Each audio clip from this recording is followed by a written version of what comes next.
because kalau kita tengok the outlook, manusia punya outlook zaman sekarang dah mula evolve ke satu platform yang macam you kata, yang hendakkan financial freedom. Okey, boleh tak bercakap lebih banyak pasal financial freedom, sebab setengah orang, anak orang kita, apabila mereka memulakan satu perniagaan mereka sendiri, diorang rasa alah tak apa, aku tak buat pun, ini tak apa, ini aku bos apa. Now, which is the other way round. Padahal kita nak mencapai independence tu cepat. So boleh elaborate macam you bos sendiri. Ada tak hari-hari macam rasa malas nak kerja? Oh, okey. That's thing. Kalau nak mulakan perniagaan, in the first place, buat apa yang kita minat. The passion ada kat situ. Bila ada passion, then tak adalah kita rasa macam alah malas nak buat. Bila you ada passion, you akan buat everything dengan rela hati. Yang senarai nombor 2 tadi, Benji bacakan Bill Gates, right? Bill Gates, dia kata, dia pernah di interview, dia katakan walaupun dia tak dapat 1 sen, dia still akan buat computer programs. Because itu passion dia. So if you do a business dengan penuh gairah, dengan penuh passion you, takkan ada datangnya malas tu. Takkan ada malas. So that's how to do. Saya sokong pasal passion tu, tapi alangkah baiknya kalau Microsoft yang seterusnya tidak dikenakan harga. Sebab saya tengok makin turun sikit dia punya kualiti. But anyway, kita ada soalan daripada studio. Siapa di sana? Assalamualaikum. Waalaikumsalam. Saya Sakina. Nak tanya, kalau saya teringin nak jadi jutawan, macam mana saya nak sertai Encik Irfan? Okey. Macam mana nak jadi jutawan ya?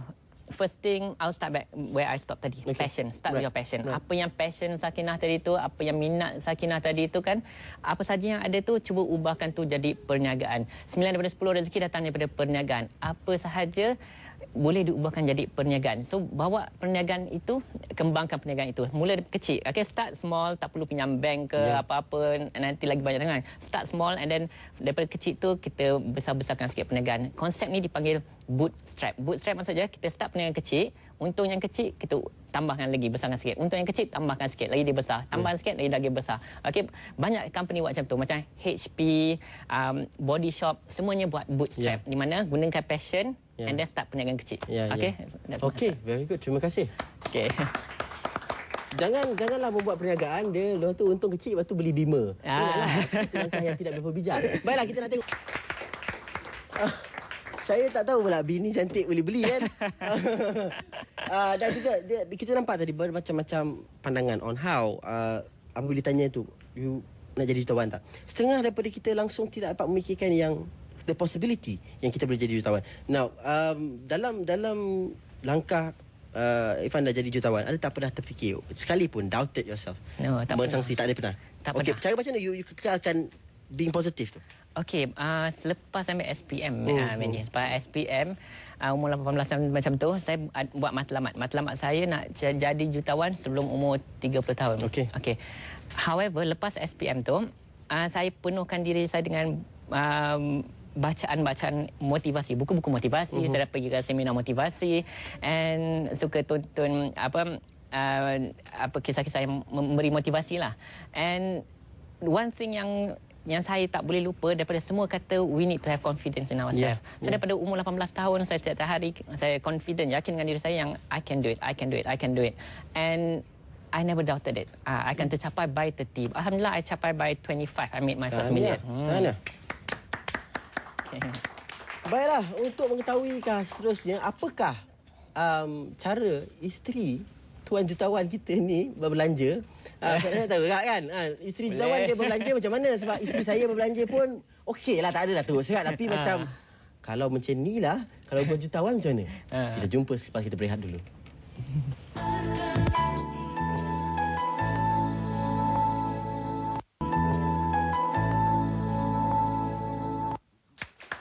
Okay, masih lagi bersama jutawan muda kita, Cik Irfan Hairi. Dan soalan tadi, Irfan, bagaimanakah isteri anda berbelanja? Saya tahu macam mana perempuan kalau dah ada juta-juta kat dalam bank berbelanja. Teteng. Itulah, nanti isteri saya tengok kat rumah ni nanti. Ada Benji, kalau Benji dah tahu tak, sebenarnya saya lagi belanja banyak daripada isteri. Isteri saya lagi tak banyak belanja. Okey. Isteri saya tidak banyak belanja. Tidak belanja. Itu nasib baiklah saya. Nasib baik dapat save bajet. Kalau tidak kan save bajet. Tak adalah nak beli barang-barang kemas pun saya nak beli, kan dia tak nak. Nak makeup pun tak nak. Apa benda yang dia beli? Pelik Apa je yang ni. dia beli? Makeup tak nak, barang kemas tak nak, semua tak belanja. Apa benda dia beli? Honestly, Benji, isteri saya memang tak suka membeli. Tak suka membeli? Tak ada suka membeli. So, selamatlah. Nah. Tahniah kepada isteri anda. Nama isteri apa? Syazrina. Congratulations, Syazrina. Bagus. Okey, baiklah sekarang let's take a break kan. Sure. Sementara kita memanggil kepada semua remaja di luar sekarang. Hello. Hello. Ya. Yeah. Hello, Assalamualaikum. Waalaikumsalam. Saya Azura Ibrahim dari Ipoh. Okay, saya pun ada involved dalam bisnes kan. Teng-teng. Sebab kita nak berubah hidup kita, betul tak? Yep. Sebab saya jadikan anak saya ni sebagai idola, bukan sebagai dorongan saya untuk berubah. Betul. Tapi kadang-kadang tu kita memang betul cakap Cik Irfan tadi, kita kena passion apa-apa hal kan. Tapi kita bukan perfect, betul tak? Yep. Kadang-kadang saya rasa down tau. Sampai tahap kita rasa down macam mana? Macam nak buat lagi bagi kita ni sentiasa bersabar, sentiasa tabah menghadapi dugaan tu. Okey. Terima kasih. Terima kasih. Okay, thank you. Okey, silakan. Okey, it's very good. Tahniah, nombor satu, tahniah sebab dah mulakan perniagaan. Ya, Okey, tahniah sebab dah mulakan perniagaan. Congratulations. And then juga tahniah juga oleh kerana menjadi anak sebagai dorongan.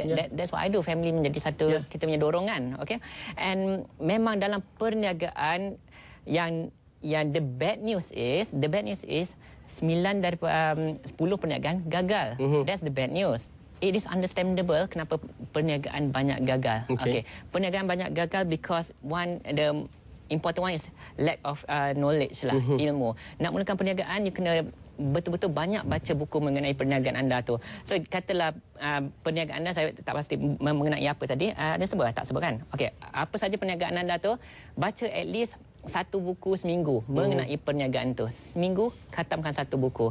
Okey, maknanya dalam masa setahun anda boleh habis dalam 50 buku perniagaan berkaitan dengan anda punya tu. So bila banyak ilmu ni kan Benji, bila banyak ilmu kita akan rasa lagi confident. Kita akan lagi rasa confident dengan diri kita dan kita akan tahu dia strategi bagaimana nak berjaya. Kita akan selalu rasa down bila kita tak tahu apa nak buat. Betul. Dengan membaca buku, kita tahu ilmu, kita akan rasa semangat and we know what to do, so kita tak akan rasa down lagi. Okay, the one key, the one secret, rahsia yang saya rasa secara overall yang membuatkan you tetap dekat dalam perjalanan you, yang membuatkan Irfan ni seseorang yang cekal dan the key here is tidak ada negative output atau pandangan tentang orang lain.